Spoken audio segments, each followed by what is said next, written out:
दोस्तों, जीवन में कोई भी वक्त आ सकता है और बुरे से बुरे वक्त के लिए तैयार रहना चाहिए बस। लेकिन ईश्वर से मेरी यही प्रार्थना रहती है कि कुछ भी बना दे लेकिन अंधभक्त ना बनाए, क्योंकि दोस्तों गोदी मीडिया की एंकर और अंधभक्तों का ना कोई जीवन नहीं है। अब देखिए दोस्तों, G7 की बैठक में पीएम को न्योता नहीं मिला, भारत को न्योता नहीं मिला, जिसके बाद सारे के सारे गोदी मीडिया के एंकर्स ने कहा कि बहुत ही बढ़िया हुआ नहीं मिला, अब तो मिलेगा भी न्योता तो मोदी को नहीं जाना चाहिए।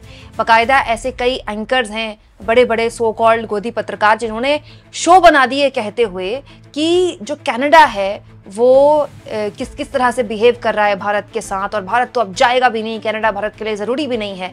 लेकिन रंग में भंग तब पड़ गया जब अचानक से खबर आई कि कनाडा के प्रधानमंत्री ने न केवल मोदी को फोन किया, पीएम को फोन किया, बल्कि हमारे प्रधानमंत्री G7 की बैठक में जाने भी वाले हैं। यानी कि अचानक वो कनाडा जो भारत को न्योता नहीं दे रहा था या फिर न्योता नहीं देने की बात आ रही थी, अचानक उस कनाडा का हृदय परिवर्तन हुआ। उसने न केवल मोदी को फोन किया वहां के पीएम ने, बल्कि दोनों राष्ट्राध्यक्षों के बीच ये सहमति बनी कि आइए आप G7 की बैठक में। अब सोचिए दोस्तों, गोदी मीडिया के एंकर और अंधभक्त सर पकड़ रहे हैं कि बताइए, मोदी जी को नहीं बुलाया तो हम मोदी जी के समर्थन में झंडा लेकर खड़े हो गए कि नहीं जाएंगे, नहीं जाएंगे, हमारे मोदी जी कनाडा नहीं जाएंगे। अब मोदी जी तैयार हो गए कनाडा जाने के लिए, तो अब क्या करें, अब इसके फायदे कैसे बताएं? यही तो बात है। खैर छोड़िए, गोदी मीडिया को कौन सीरियसली लेता है। लेकिन मुद्दा ये है दोस्तों कि कनाडा ने G7 की बैठक के लिए भारत को न्योता दे दिया है और प्रधानमंत्री ने इसके लिए सहमति भी जाहिर की है। देखिए दोस्तों, बकायदा प्रधानमंत्री मोदी ने ये जानकारी शेयर की है सोशल मीडिया में, और उन्होंने ये बताया है कि कनाडा के प्रधानमंत्री का उनको फोन आया है। कनाडा के पीएम का देखिए मोदी जी ने नाम भी लिखा है और वो लिखते हैं, कनाडा के प्रधानमंत्री मार्क कार्नी से फोन पर बात करके खुशी हुई, उन्हें हाल ही में हुए चुनाव में उनकी जीत पर बधाई दी। पीएम मोदी ने आगे लिखा कि इस महीने के अंत में कनास्कीन में होने वाले G7 के शिखर सम्मेलन में आमंत्रित करने के लिए उन्हें धन्यवाद दिया और बहुत जल्द उनसे मिलने की बात यहाँ पर नरेंद्र मोदी ने लिखी है। यानी कि हम मानकर चल रहे हैं कि मोदी G7 की बैठक में जाएंगे। तो आपके मन में भी एक सवाल होगा दोस्तों कि अचानक से G7 की बैठक में मोदी को ना बुलाना और फिर बुलाना, क्या कनाडा भारत को अपमानित नहीं कर रहा था? और अगर कनाडा ने ही कर दिया था तो भारत के प्रधानमंत्री को ऐन वक्त में न्योता मिलने के बाद जाने की क्या जरूरत थी? दोस्तों, ये बात सही है कि G7 की बैठक का न्योता जब भारत को नहीं मिला तो इसके बहुत से अलग अलग मीनिंग निकाले गए। सबसे पहला मीनिंग तो व्यक्तिगत मोदी पर था, क्योंकि देखिए पूरी की पूरी विदेश नीति पिछले 11 सालों में मोदी के इर्द गिर्द रची गई, उसी को लेकर लिखी गई पूरी पटकथा विदेश नीति की। तो क्योंकि विदेश नीति को लेकर कोई भी फैसला होता या कोई भी इस तरह का न्योता ना मिलने की बात आती तो लोग मोदी को ही इसके लिए ब्लेम करते कि मोदी की विश्वगुरु की छवि को नुकसान पहुंचा।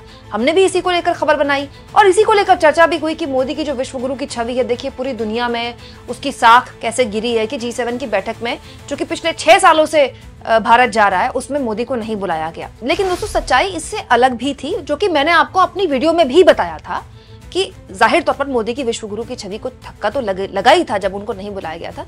लेकिन भारत और कनाडा के संबंध हाल के सालों में बहुत खराब हुए हैं, बहुत खटास आई है रिश्तों में।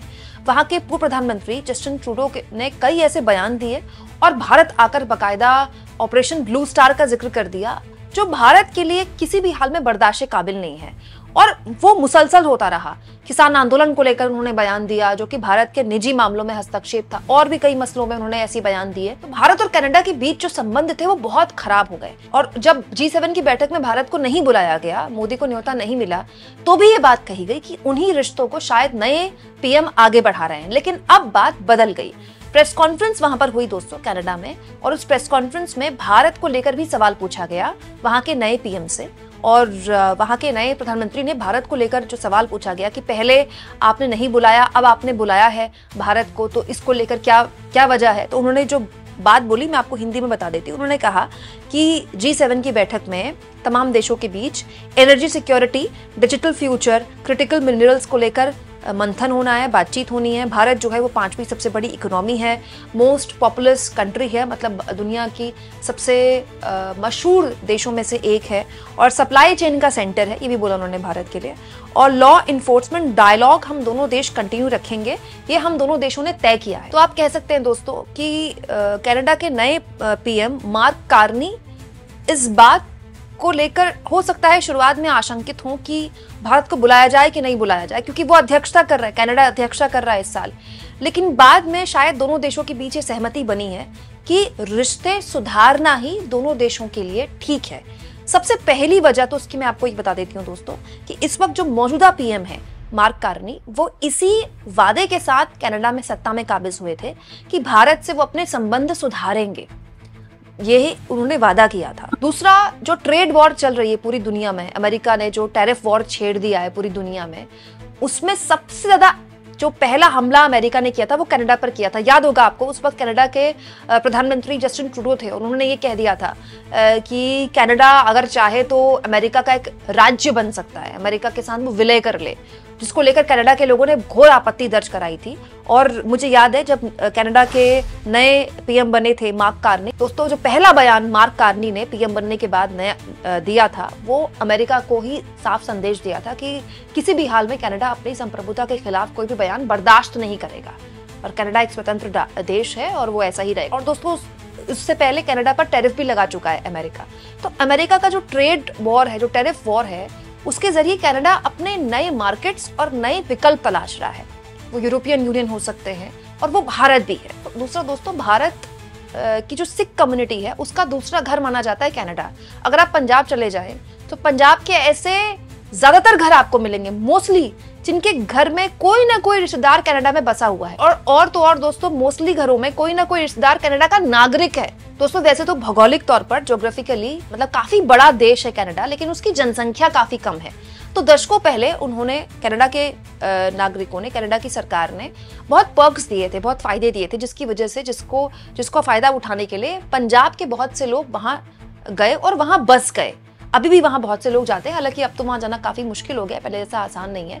लेकिन ऐसे कई शहर हैं वहां जहां पर पंजाबी भाषा बोली जाती है, पढ़ी जाती है, इसीलिए वहां बड़े स्तर पर पंजाबी समुदाय और हिंदू समुदाय के लोग संसद में भी पहुंचते हैं। वहां राजनीतिक दखल भी बहुत ज्यादा है पंजाबियों का। कई शहरों में तो जो दूसरी भाषा है, जो ऑफिशियल लैंग्वेज है, वो पंजाबी है। दोस्तों उनको खुश करने के लिए जस्टिन ट्रूडो ने क्या किया, कुछ ऐसा काम कर दिया जिससे भारत और कनाडा के रिश्ते बहुत खराब हो गए। 2018 में वो भारत आए, उन्होंने ऑपरेशन ब्लू स्टार का जिक्र कर दिया, जो किसी भी हाल में भारत बर्दाश्त नहीं कर सकता। फिर किसान आंदोलन हुआ, उसमें उन्होंने बयान दे दिया, भाई किसान आंदोलन हो रहा है, हमारा आंतरिक मामला है, कनाडा के पीएम उस पर क्यों बयान दे रहे हैं। इसके बाद तो दोस्तों एक कनाडाई नागरिक निज्जर की हत्या पर उन्होंने सीधा सीधा भारत पर उंगली उठा दी।